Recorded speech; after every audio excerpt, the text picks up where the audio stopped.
बिस्मिल्लाहिर्रहमानिर्रहीम। अस्सलाम वालेकुम वीवर्स। तो कैसे हैं आप? Welcome to my channel. तो आज हम अपनी किचन में बनाएंगे बहुत ही मज़ेदार झटपट बन जाने वाली रसमलाई, जिसे हम मिल्क पाउडर से बनाएंगे। और आइए बनाना स्टार्ट करते हैं। तो मज़ेदार रसमलाई बनाने के लिए मैंने 1 लीटर दूध लिया है। अब इसमें 1 कप शुगर का ऐड कर देंगे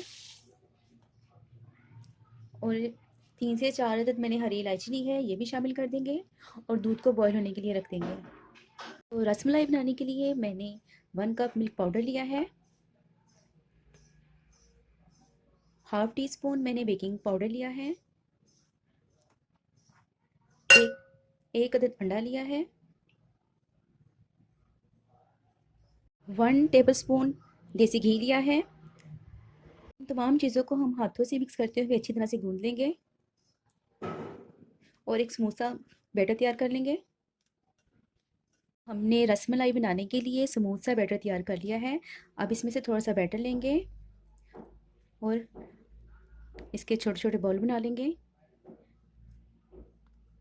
इस तरह के। तो रसमलाई बनाने के लिए मैंने सारे बॉल तैयार कर लिए हैं।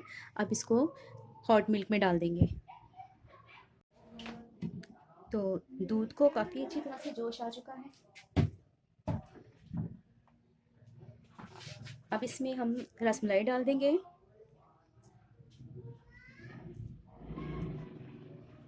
दस मिनट के लिए कवर करके लो फ्लेम पे रख देंगे। तो मिलते हैं 10 मिनट बाद। 10 मिनट हो गए हैं, रसमलाई चेक कर लेते हैं। माशाल्लाह, ये देखिए फूल के डबल हो चुकी है। ये रेडी है। अब आपको मैं डिश आउट करके दिखाती हूँ। तो लीजिए व्यूवर्स, तैयार है हमारी रसमलाई। बहुत ही मज़ेदार बनी है और बहुत ही जल्दी बन गई है। अगर आपको ये रेसिपी अच्छी लगी हो तो वीडियो को लाइक करें, दोस्तों से शेयर करें, मेरे चैनल को सब्सक्राइब करें और मुझे अपनी दुआओं में याद रखें। अगली वीडियो तक अल्लाह हाफिज़।